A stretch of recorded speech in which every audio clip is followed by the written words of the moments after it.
अस्सलाम वालेकुम जमात सिक्स कैसे हैं आप लोग जी। अच्छा बच्चों, हम वीडियो पे जो आज हमने काम करना है वो हमारा है पानी और समंदर। और पानी आपको पता है कि कितना ज़रूरी है इंसान के लिए। इंसान की ज़िंदगी की दारोमदार भी पानी पर है। तो कहते हैं कि बहुत कदीम ज़माने में जब इंसान के पास एक जगह से दूसरी जगह जाने के लिए कोई ज़रिया नहीं था तो उसने पानी की लहर और बहाव के साथ मुख्तलिफ पानी पर में सफ़र किया। इस तरह इंसान ने पानी पर चलने वाली कश्तियों के बदले दुनिया को जानना शुरू कर दिया।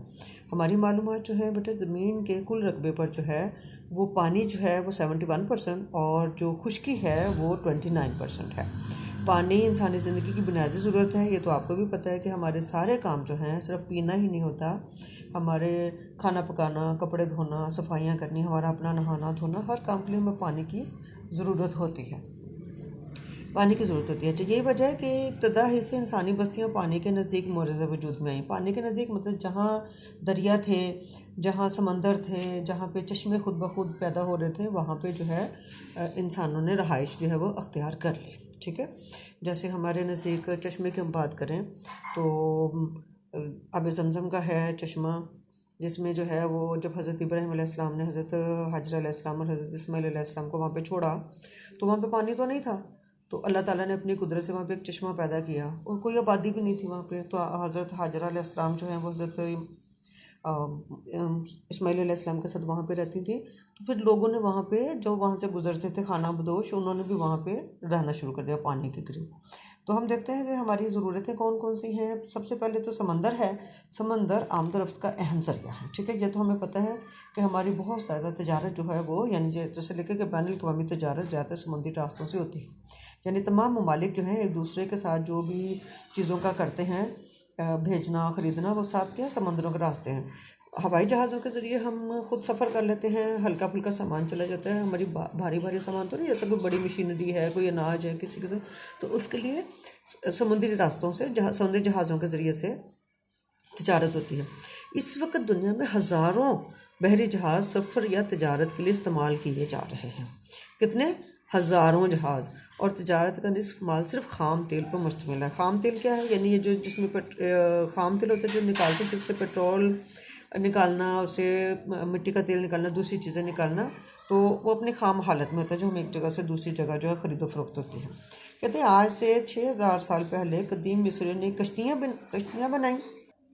जी बच्चों, तो हमारी जो तजारत होती है वो जहाज़ों के ज़रिए, बहरी जहाज़ों के ज़रिए। अच्छा, ये सिलसिला शुरू कैसे हुआ? तो कहते हैं आज से 6000 साल पहले कदीम मिस्रियों ने, कदीम मिस्री से क्या मुराद है? इनके मिस्र के जो पुराने लोग थे, पहले लोग जो थे, उन्होंने किश्तियाँ बनाई थी। ठीक है, मिस्री कश्ती बनाई थी उन्होंने, जिनको चप्पों की मदद से चलाया जाता था। इसमें क्या है तरीका इसका कि जो बड़ी सादा सी थी, दरख्तों के बड़े बड़े मोटे मोटे तने होते थे, उनको बीच में से खोद लिया और वो कश्ती की शक्ल में उनको चप्पुओं की मदद से चलाते थे। अच्छा, फिर 5000 साल पहले यानी कि ये कश्तियाँ बनाने के 1000 साल बाद उन्होंने ही, मिस्रियों ने ही बादबान बनाए। बादबान ये कश्तियाँ जिस पे जो है ना कपड़े की मतलब एक चादर लगाई जाती है जो इसके हवा के रुख को भी बताता है। तो कश्ती जो है वो हवा के रुख पे भी आसानी से चल सकती है। और कभी कभी चप्पुओं से हमें कम मेहनत करनी पड़ती है उसके लिए, और अगर मुखालिफ सिमत में चलना हो तो फिर ज़्यादा मेहनत करनी पड़ेगी। फिर तकरीबन 2000 साल पहले, ठीक है, यानी आज से 2000 साल पहले जो है अहले रोम ने तजारत के लिए बहरी जहाज़ तैयार कर लिए। तो बहरी जहाज़ किसने बनाए? अहले रोम ने। कश्तियाँ किसने बनाई? मिस्रियों ने बनाई। कितने साल पहले? 6000 साल पहले। बादबानी कश्तियाँ किसने बनाई? मिस्रियों ने बनाई। कितने साल पहले? 5000 साल पहले। जी बच्चों, उसके बाद है अब समंदर तो कितने बड़े बड़े हैं और समंदरों में क्या कुछ है, कैसी ज़िंदगी है। जैसे ज़मीन के ऊपर दरख्त हैं और हम इंसान और जानवर वगैरह रहते हैं, इसी तरह पानी के नीचे जो है वहाँ की तह में, समुद्री तह में भी जो है दरख्त भी हैं, जानदार भी हैं। वो क्या सिलसिला था, उसका कैसे पता चला? तो समंदर की तह में तरह तरह के जानदार ज़िंदगी गुजारते हैं, तहम इनके बारे में 850 से पहले मालूमात ना होने के बराबर थी। 850 में क्या हुआ? कहते हैं इस वक्त समंदर के नीचे जाने का कोई ज़रिया नहीं था। आबदोज़ की ईजाद के बाद तो 850 में क्या हुआ?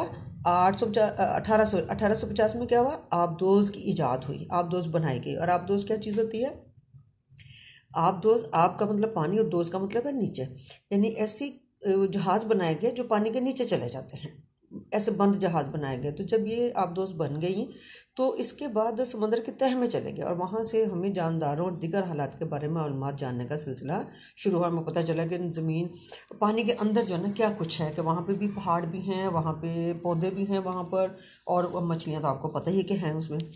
अब कहते हैं कि दुनिया में पकड़ी जाने वाली मछली की कुल पैदावार, यानी जितनी भी मछली हम खाते हैं, इस्तेमाल करते हैं, निकाली जाती हैं, उसकी कुल पैदावार का 85% कितना जी, 85% समंदरों से निकाला जाता है और बाकी जो 15% है वो दरियाओं और झीलों से हासिल होता है।